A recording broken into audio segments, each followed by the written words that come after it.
Planine šapuću stare priče, kad se zemlja brani i kad je najteže.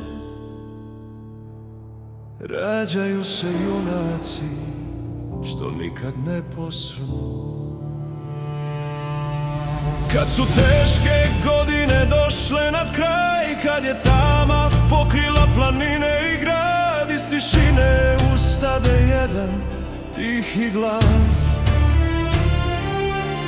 da povede braću kroz olujni čas. Nije tražio slavu ni pjesmu za sebe, ni da ime mu zlato na zastavi piše, al kad otadžbina zovne u noći, on je prvi što kroz tamu diše.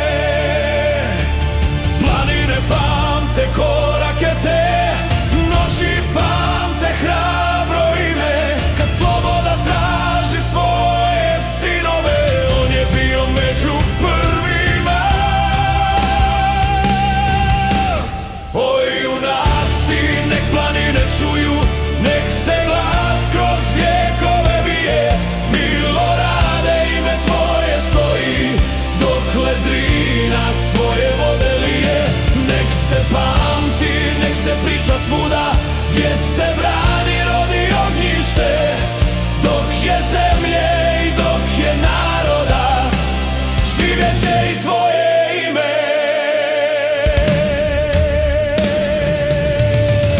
Kroz tišinu šuma i kroz hladne zore, kroz puteve gdje samo hrabri smiju, vodio je braću bez straha u srcu da odbrane dom i svetinju. Jedna riječ je bila zakon svima, ne ostavljaj brata kad bitka plane, jer junak se poznaje u tami, kad za druga život svoj da stane.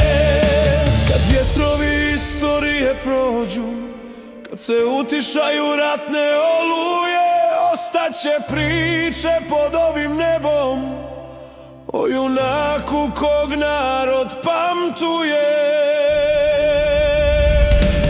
O junaci, nek planine čuju, nek se pjesma kroz vjekove